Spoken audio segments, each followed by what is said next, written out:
el santo cura de Ars.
Si observamos un mapa mundi con precisión, localizaremos a tan solo 40 kilómetros al norte de Lyon, Francia, en medio de una solitaria llanura, un pueblecito llamado Ars.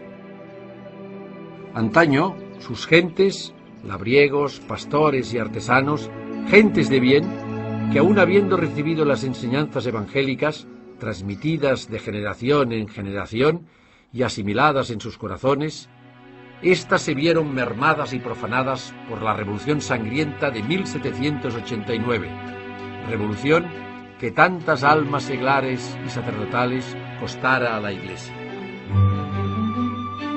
Con apenas 230 habitantes, esta aldea no hubiese salido nunca del país del olvido sin la entrega total a Dios de un hombre, de un santo, Juan Bautista María Vianney, universalmente conocido como el santo cura de Ars, que convirtió este pueblo perdido en las tinieblas en un lugar donde sus gentes se enamoraron de Dios, porque la luz que irradió fue tan grande que su alrededor germinó amor y humildad, mansedumbre y virtud, santidad.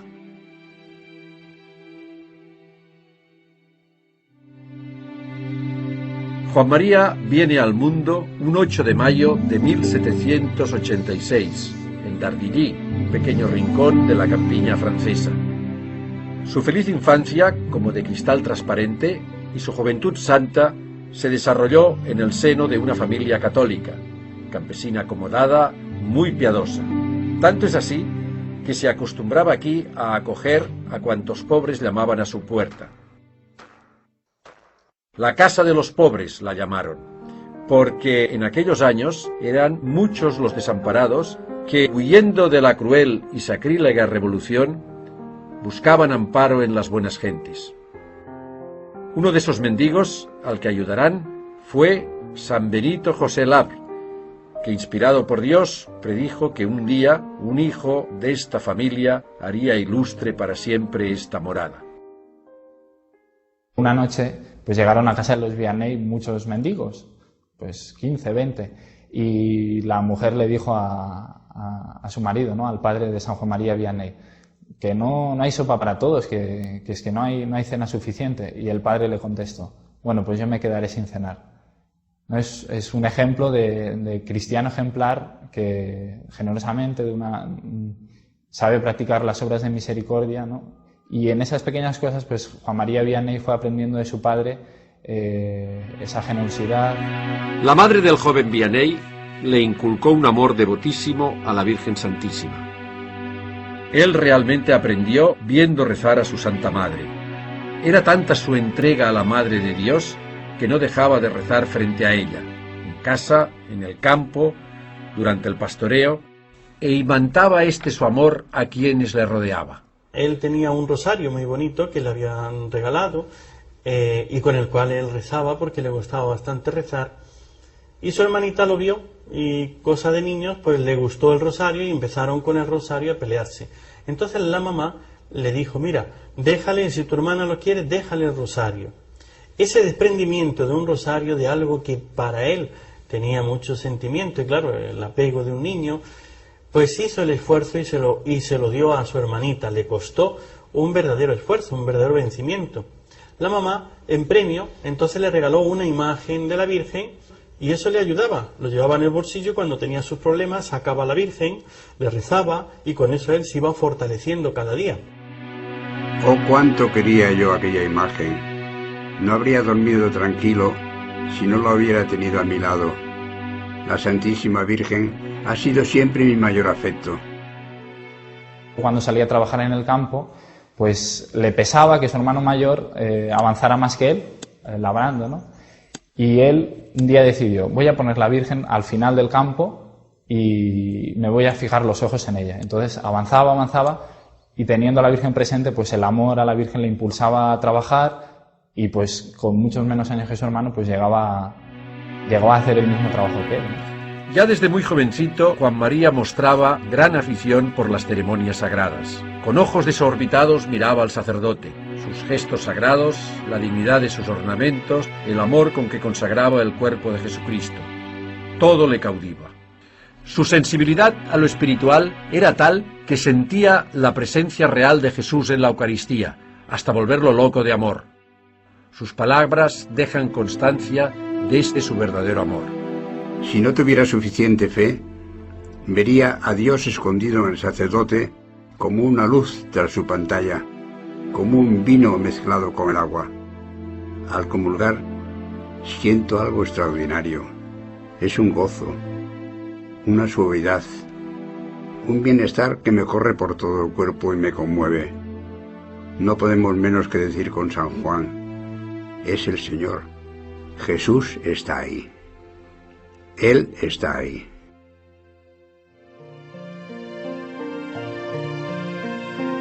Su cuerpo crecía, se robustecía, su inteligencia se desarrollaba y en su alma anidaba un deseo cada vez más gigante, salvar almas y para ello ser sacerdote.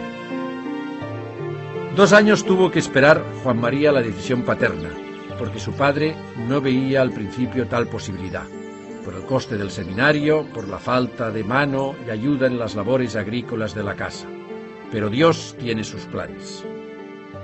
Ya tiene 19 años, y por lo que veo está tan firme en su propósito de ser sacerdote que nosotros no debemos contrariarle lo más mínimo. Sí, tienes razón. Vamos a apoyarlo. Es Dios quien lo llama. San Juan María Vianney realmente su vocación es una llamada sobrenatural y una lucha contra toda clase de dificultades. Primero, la guerra. Después, no hay seminarios formados y tiene que formarse como clandestinamente en la casa de un sacerdote, Padre Valey, donde el padre ve que es un hombre santo, un joven santo, y se compromete a ayudarle a sacar adelante sus estudios. Tengamos en cuenta que él viene a nacer en una época marcada por la Revolución Francesa. Esto significa una persecución a la Iglesia absoluta. Esa persecución religiosa trajo como una sequedad en la vida espiritual. Se perseguían los verdaderos sacerdotes, los que no juramentaban, es decir, los que no apostataban de la fe, de la unión con el Papa, tenían que esconderse. Su familia incluso iban a escondidas, largos viajes para poder llegar a un lugar donde hubiese un sacerdote que celebrase la misa y que no fuese un sacerdote juramentado. Fueron estos justamente, la clandestinidad de estos, la heroica y martirial clandestinidad de estos, la que también fue marcando la infancia del santo cura de Ars y lo fue poco a poco orientando hacia el Señor. En el seminario pronto le salen al encuentro las primeras dificultades. La gramática latina le resulta muy áspera. La mayoría de sus compañeros son más jóvenes que él y tienen más facilidad. Él nota su memoria pesada, no retiene las lecciones en latín. Pidió ser admitido en el seminario. Los superiores veían que era inútil para los estudios. no le quedaban las frases en latín en la mente. Incluso el francés tampoco lo dominaba mucho y cometía faltas de ortografía. Pero eso lo fue superando. Le probaron porque le veían bueno y le veían devoto de la Virgen. Le aprobaron. Que otro no hubiera pasado. Pero su santidad y su bondad pasó por encima de todo. Así fueron los adelantos de Juan María en los primeros meses de estudio, lentos y pesados, prácticamente nulos. Pero el joven se aplicaba con admirable tenacidad, hasta que, debilitado por los ayunos rigurosos que él mismo se impone y un agudo sentimiento de incapacidad, llega a desmoronarse anímicamente. Padre, lo he intentado, pero veo que yo no valgo para esto. Quiero volverme a casa. ¿A dónde vas, hijo mío? Si vuelves a casa y tu padre te ve triste, no te dejará volver. Entonces adiós a tus planes, adiós al sacerdocio, adiós a las almas.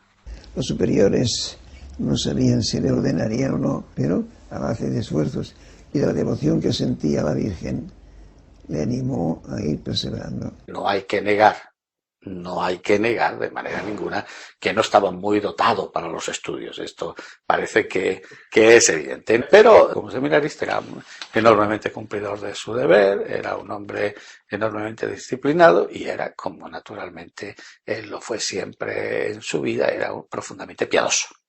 Era un hombre profundamente piadoso. Es decir, los santos no se improvisan. El santo cura de Ars no fue santo solo por el ministerio en Ars, sino fue santo porque el Señor lo fue acompañando con su gracia y él fue un instrumento dócil a la gracia de Dios. A la edad de 29 años, después de tantas incertidumbres, fracasos y lágrimas, Juan María Vianney ve abrirse para él las puertas del sacerdocio. Sacerdos in eterno. El día de su ordenación, el 13 de agosto de 1815, se graba en su alma como algo muy especial para él. Oh, gracias Jesús, gracias María. Ser sacerdote es algo muy grande. No se sabrá lo que es sino en el cielo. Si lo entendiéramos en la tierra, moriría uno no de espanto, sino de amor. El sacramento del orden eleva al hombre casi hasta Dios. Sin el sacerdote, la muerte y la pasión de nuestro Señor no servirían de nada. ¿De qué nos serviría una casa llena de oro si no hubiera nadie que nos abriera la puerta? El sacerdote tiene la llave de los tesoros del cielo. Él continúa la obra de la redención sobre la tierra. Es un hombre revestido de los poderes del mismo Dios, que ocupa el lugar del mismo Dios. Sobre todo, cuando perdona los pecados, no dice, Dios te perdone, sino, yo te absuelvo. Y en la consagración no dice, este es el cuerpo de Dios, sino, este es mi cuerpo, esta es mi sangre. El sacerdote es el amor del corazón de Jesús. Su primer destino es el cercano pueblo de Écully, donde se gana enseguida el afecto de sus feligreses. Aquí es nombrado vicario y ya tiene fama de santo. E incluso se dice que compite en santidad con el padre Valí, con el que entabla una entrañable amistad. De alguna manera fue su maestro espiritual, su maestro, el maestro de su vida interior, pero también fue su gran valedor para que el santo cura de Ars, como todos sabemos, pues pudiera llegar a ser sacerdote, junto con el vicario general, que era amigo justamente de este gran sacerdote que le acompañó. De todos es conocido los ayunos que hace, las penitencias que emplea y las largas colas de penitentes que se aproximan a su confesionario. Siempre estaba la presencia de Dios. No se daba importancia y sabía que todo era el don de Dios. Dicen que es santo. Es increíble este nuevo cura, yo no lo puedo creer. Me tiene realmente cautivada con su piedad. Oye, pero ¿has visto tú la expresión de amor que tiene en su cara, su ternura? Y esa expresión de amor cuando contempla el Santísimo Sacramento. Su manera de dirigirse a nosotros. Pues sí, tienes razón. A mí realmente me sorprendió porque me ha mandado a rezar el rosario, que yo antes ni lo hacía. Pero lo hace con tanto amor, que uno le obedece. Después de la muerte del padre Valley, será cuando el vicario general de la diócesis le envía a una aldea de unas 230 almas de nombre casi desconocido, Ars. ¿Cómo fue aquella entrañable llegada de nuestro santo a su nueva parroquia? Era tan espesa la niebla que el novel sacerdote se extravía, pero providencialmente se encuentra con un jovencito, un pastor de ovejas. Ambos tienen algo en común. Chico, escucha. Me he perdido con esta niebla. ¿Tienes la caridad de indicarme por dónde se va a Ars? ¿Sabes, pequeño amigo? Tú me has mostrado el camino de Ars, pero yo te mostraré el camino del cielo.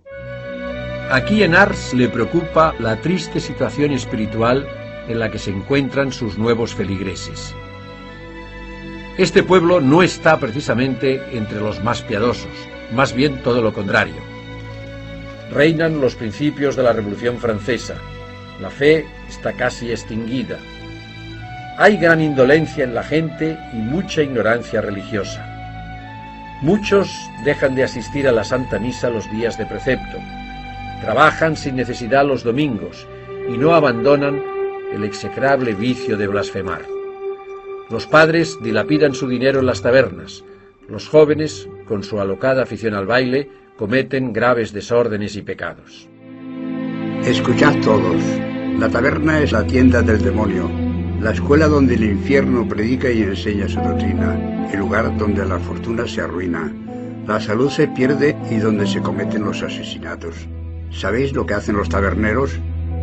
Roban el pan de las pobres mujeres y de sus hijos, dando el vino a sus maridos que gastan allí el domingo el jornal de la semana. Por una blasfemia, por un mal pensamiento, por una botella de vino, por 2 minutos de placer, perder a Dios, tu alma, el cielo, para siempre. Estos sermones impactantes, extremadamente duros, llegaban rápido a su lugar de destino, al corazón de los feligreses.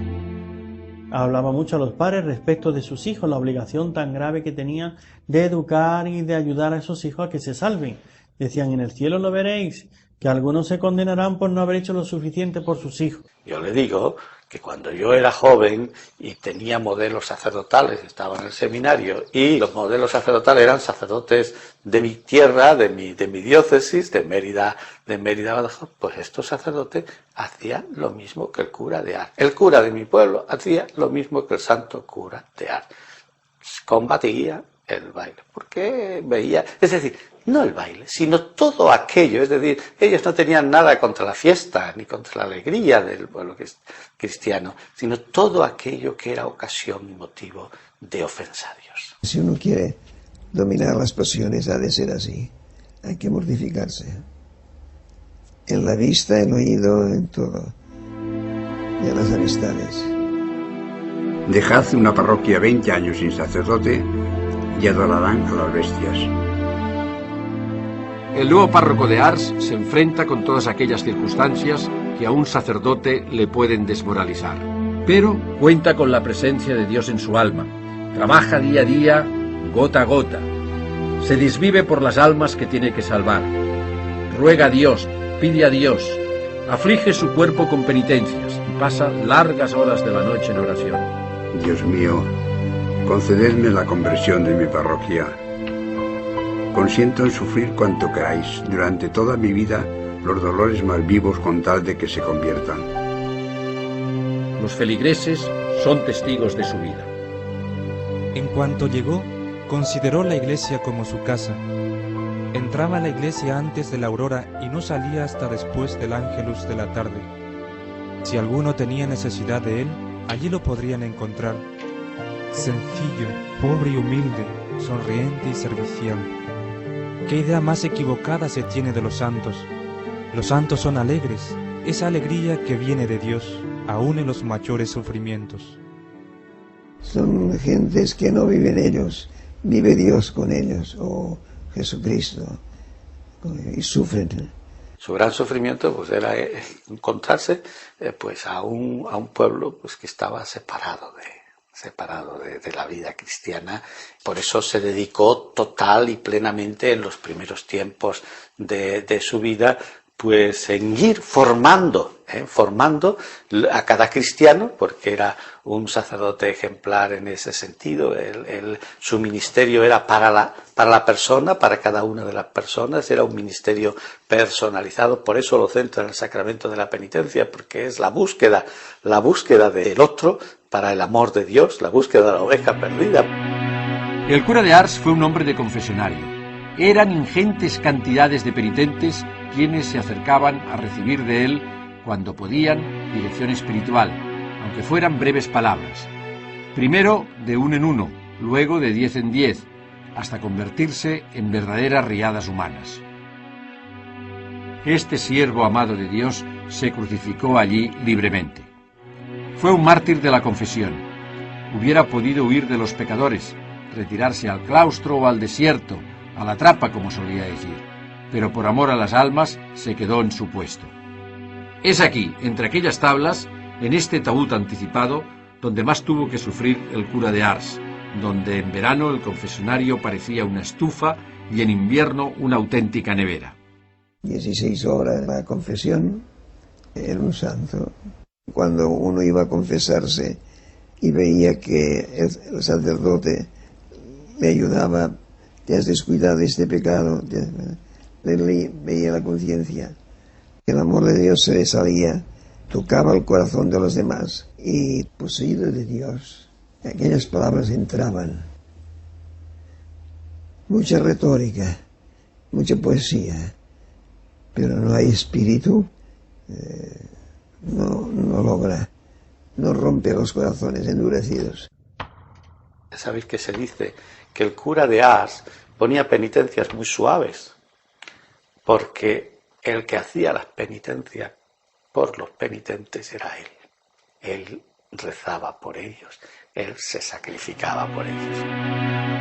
El santo cura de Ars fue un auténtico prisionero del confesionario, y todo por amor a las almas. Poseía un don particular para convertir a los pecadores más empedernidos. El buen Dios lo sabe todo. Antes incluso de que se lo confeséis, sabe ya que pecaréis nuevamente, y sin embargo os perdona. Qué grande es el amor de nuestro Dios, que le lleva incluso a olvidar voluntariamente el futuro, con tal de perdonarnos. A quien en cambio se acusa de manera fría y casi indolente, le muestra con sus propias lágrimas la evidencia seria y dolorosa de lo abominable de su actitud. Hasta que no queme usted todos sus malos libros, no le puedo dar la solución. El santo cura de Ars para los sacerdotes también es un modelo, ya que no podemos, al que no está arrepentido y al que no hace un propósito suficiente de cambio, darle la absolución de los pecados. Pues él decía que se condenarían los sacerdotes que absolvían a aquellos que no estaban, que no quitaban las ocasiones y que no estaban arrepentidos. Llegó que todo el mundo estaba en la capilla, que se terminaron los bailes de las tabernas. Ahora vuelve a estar igual, ¿eh? Todos nos podemos preguntar, ¿dónde estaba escondido el tesoro de su fe? ¿Dónde lo podemos aprender? ¿Dónde pedirla? ¿Cómo llegó el santo cura de Ars a convertir todo un pueblo? Yo me hago otra pregunta. ¿Cómo llegó el Espíritu Santo a convertir todo un pueblo? Pues el Espíritu Santo llegó a convertir todo un pueblo porque tuvo un instrumento muy acto, muy dócil, que vivió para transmitir el amor de Dios, para transmitir el amor. Odiaba el pecado, pero se compadecía inmensamente de los pobres pecadores. Pero, sin embargo, se mostraba inflexible cuando el pecador no quiere salir del estado de condenación. Solía decir: qué desgraciados son los pecadores al no conocer al buen Dios. Cuando no tenéis el amor de Dios en vosotros, sois muy pobres. Sois como un árbol sin flores y sin frutos. Hay que rezar siempre, sin desfallecer como enseñan las Sagradas Escrituras. El alma que reza poco Es como esas aves de corral que aunque tienen grandes alas no saben volar. El hombre no es solo un animal de trabajo, también es un espíritu creado a imagen de Dios y no vive solo de pan, vive de oración, vive de fe, de adoración y de amor. No se puede ser sacerdote si no se es un hombre de fe. El santo cura de Ars sabía que él tenía que pasar por el sagrario todo aquello, a todas aquellas personas, con sus dramas interiores, con sus problemas interiores, con sus dificultades para crecer en la fe, con sus dificultades para la conversión. Él los tenía que pasar por el sagrario. San Juan Bautista María Vianney fue un santo nacido en la escuela de Jesús de Nazaret, un alma víctima a imitación de Cristo por los pecados de los hombres. Como sacerdote, como hombre elegido por Dios para la salvación de las almas, sabía que el tiempo era un regalo de Dios, para aprovecharlo en obras buenas, santas, tiempo para ganarse el cielo. Uno de sus primeros trabajos de apostolado, para evangelizar a los escasos fieles de la parroquia, fue la catequesis, fiel apostolado que desarrollará toda su vida. Visita sistemáticamente a los enfermos y a las familias, organiza misiones populares y fiestas patronales, recoge y administra dinero para sus obras de caridad y para las misiones, adorna la iglesia y dota de ornamentos, se interesa por la educación de los niños, funda hermandades y llama a los laicos a colaborar con él. En esa catequesis que él puso, primero para los niños, después ya empezó a hacerla también para los adultos, en esa guerra o en esa lucha contra la ignorancia, les obligaba a que se formasen, ya con la lectura de vida de santos, ya viniendo a la catequesis que él daba, que por cierto, todo el tiempo que él estuvo en la parroquia, él se encargaba de dar la catequesis. El santo cura de Ars, ya sabemos que fue un sacerdote que ejerció el ministerio hasta la total extenuación. Fue una entrega total en favor de los demás, en todos los rasgos, en todas las facetas, en todos los matices que tiene el ministerio sacerdotal, porque hoy destacamos algo que es esencial en su ministerio, que es, por ejemplo, el sacramento de la penitencia. Pero no olvidemos que luego él, primero, tenía unas relaciones humanas pastorales extraordinarias. Era un hombre que visitaba los hogares, que mantenía una extraordinaria relación y cercanía con todos. Era un hombre que se preocupaba por la promoción humana. Recordemos la providencia, por ejemplo. Recordemos la providencia. ¿Qué es la providencia? La providencia es la promoción humana y de la mujer, en un momento en el que no había nada. También de los chicos se preocupó de la educación, buscó profesores, congregación religiosa que fueran profesores para los chicos, para esa promoción humana.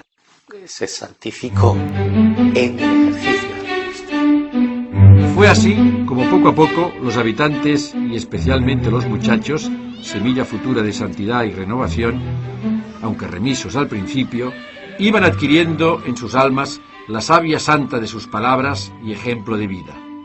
Se confesaban y aprendían a amar la pureza de costumbres. Era un cura que no toleraba que nadie entrara en la iglesia indecentemente vestido. Como solía decir, un cuerpo casto, un alma pura. No hay nada más hermoso. Ars logró que todos fueran a la iglesia. Él estaba dispuesto a todo, pero quisieron también quitarle, porque estorbaba a los párrocos vecinos.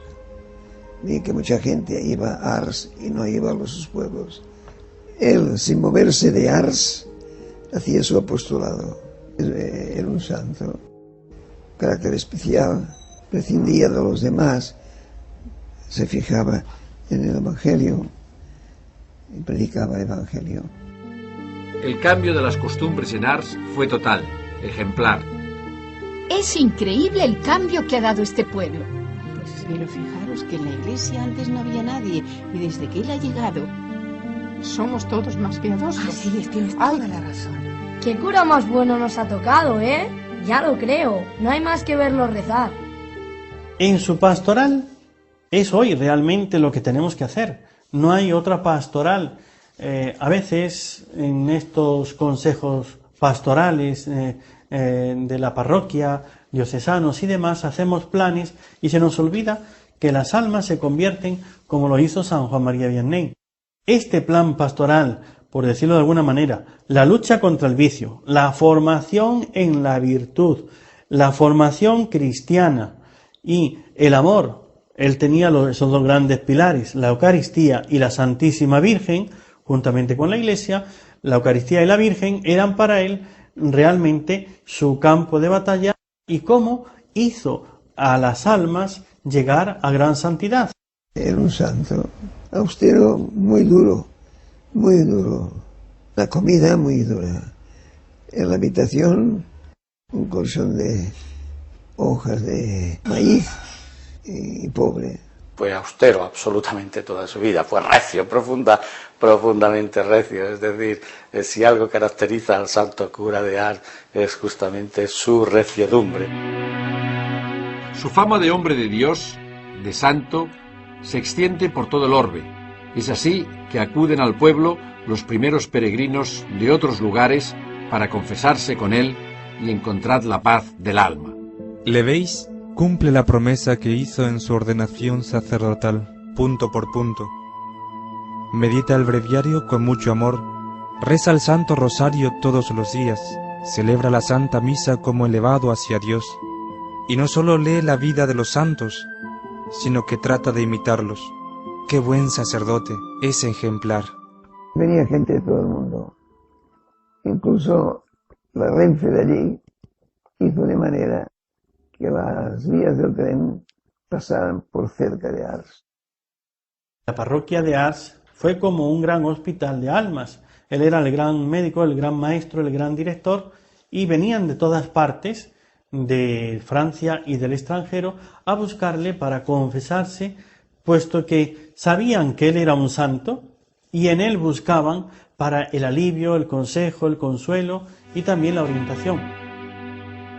El cura de Ars consiguió cambiar el corazón y la vida de muchas personas, porque fue capaz de hacerles sentir el amor misericordioso del Señor. Cuando predicaba y hablaba del inmenso amor de nuestro Señor Jesucristo, del tremendo amor que nos tiene, se le partía el corazón y no podía seguir hablando. Decía que el modo más sencillo de encender la llama en el feligrés es hablarle del Evangelio. Ya con sus palabras, sus sermones, era predicar lo que el Señor enseñaba, pero es que además con su vida él vivía el Evangelio. Tanto es así que nunca podía dirigirse al Santísimo Sacramento sin decir Jesús está ahí y derramar lágrimas de amor, de devoción, de ternura.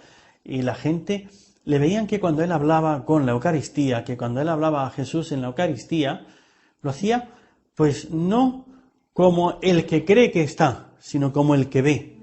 Recordemos aquel ejemplo de confianza en Dios, donde Catalina Lassagne, su entrañable colaboradora en la Providencia, se quejaba al párroco Vianney porque el granero era escaso. Padre, la cosecha ha sido muy mala.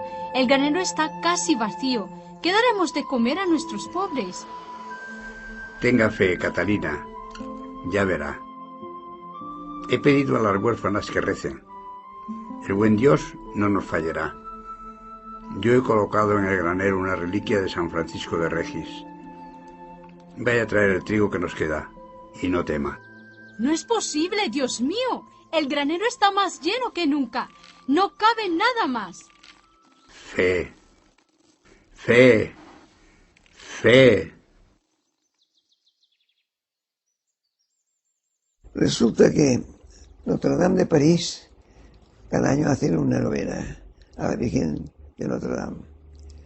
Y siempre escogen el predicador más importante del año o de la fama. Cuando le tocó a Le Corder, entonces antes de empezar su novena, se fue a Ars para escuchar al padre Vianney. Los mejores predicadores iban a escucharle. Al que era un aprobado medio.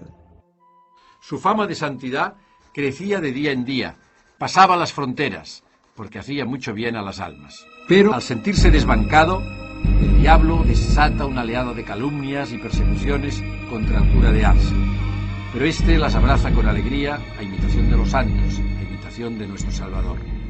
Para la manera de hablar de los curas de allí, era un hueso difícil de roer.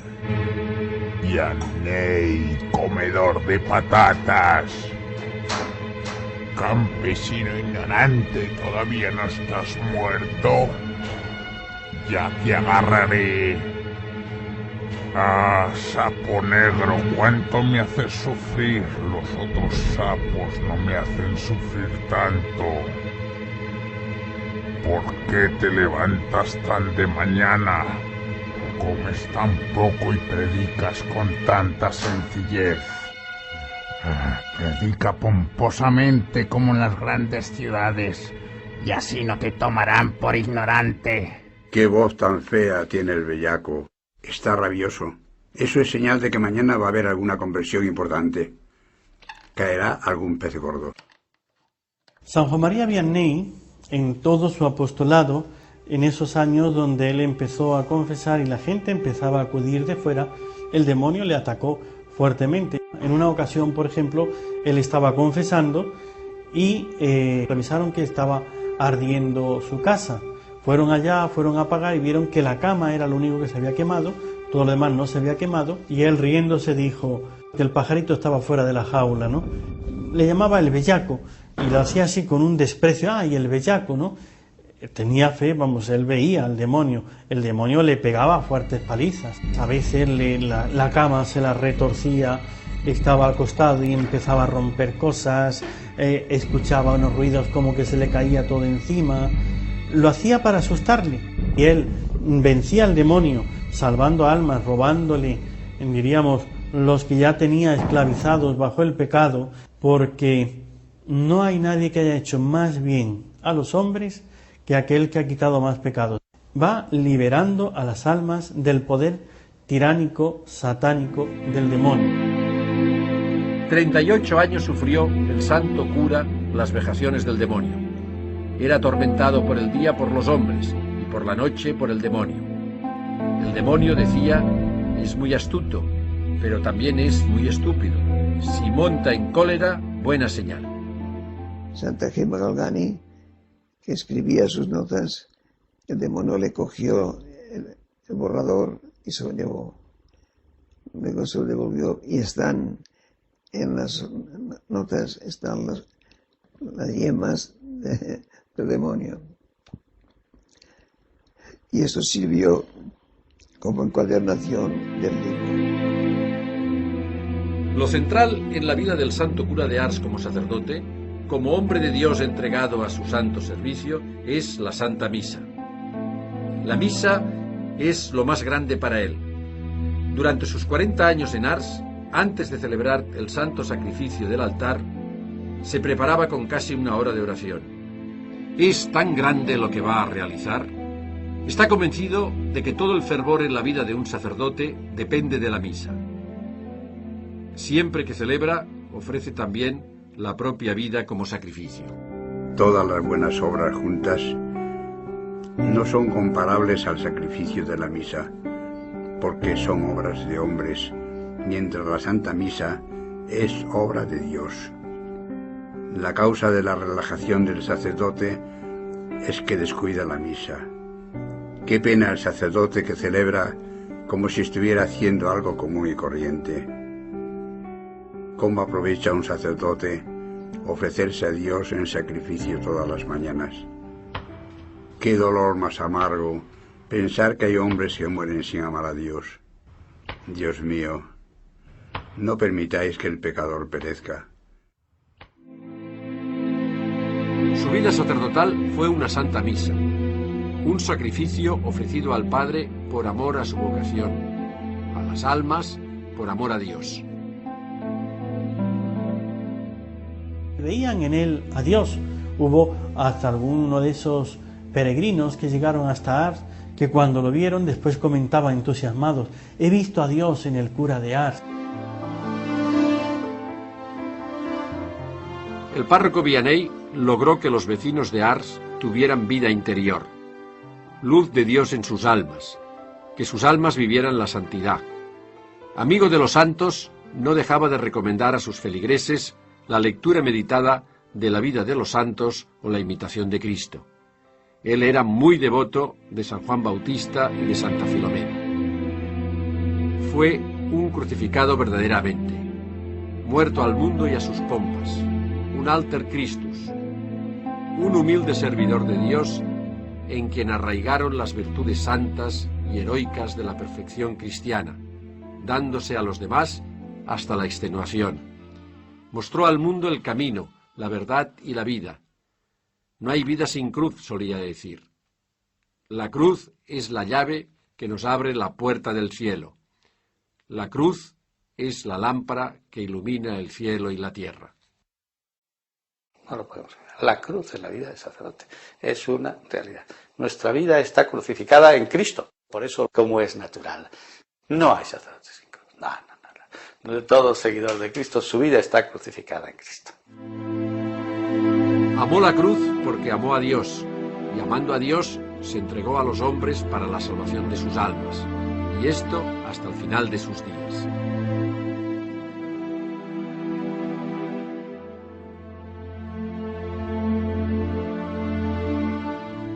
Qué bueno es Dios.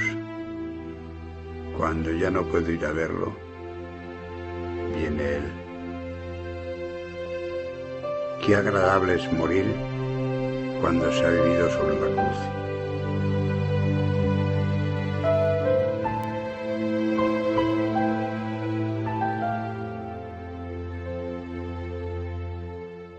Vio santamente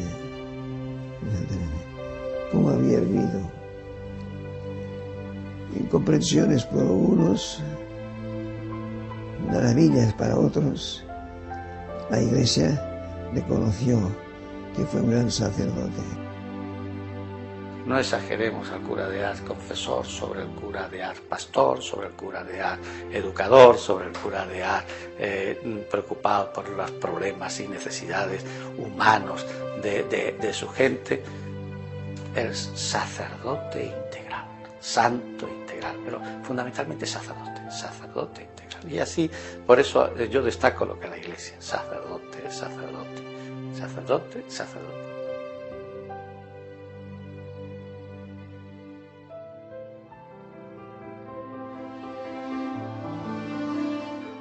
Esta es la vida de un santo, la vida de un hombre que amaba a Dios hasta dar la vida por sus ovejas. Todo un pueblo supo rendir homenaje a quien tanto dio por ellos, por sus almas, por sus vidas, y que, agradecidos, disfrutarán hoy en su presencia de la faz del Dios bueno. Beatificado en 1905 y canonizado en 1945. El 19 de junio de 2009, Su Santidad Benedicto XVI, en el inicio del año sacerdotal, en el 150 aniversario de la entrada en el cielo de Juan María Vianney, lo nombró patrono, modelo y protector de todos los sacerdotes del orbe. En una solemne ceremonia, ante su reliquia más preciada, el corazón, el Papa propuso a este humilde cura de aldea como arquetipo y modelo acabado de todo sacerdote. In San Giovanni Maria Vianney hai voluto donare alla Chiesa una toccante immagine della tua carità pastorale. Fa che in sua compagnia e sorretti dal suo esempio viviamo in pienezza quest'anno sacerdotale. Fa che sostando come Lui davanti all'Eucaristia possiamo imparare quanto sia semplice e quotidiana tenero la tua parola che ci ammaestra, tenero l'amore con cui accoglie i peccatori pentiti, consolante l'abbandono confidente alla tua Madre Immacolata. Fa, oh Signore Gesù. Su escultura, arrodillado y así, rogando, lo dice todo. Los jóvenes de hoy tendrían un poco que mirar al joven Juan María Vianney, también preguntarse, Señor, ¿qué quieres de mí? Él, más allá del tiempo y el espacio, es espejo en el que deben mirarse todos los sacerdotes y aspirantes al sacerdocio de este milenio. San Juan Bautista María Vianney, ruega por nosotros. Oh Señor, en estos tiempos convulsos, danos muchos y santos sacerdotes.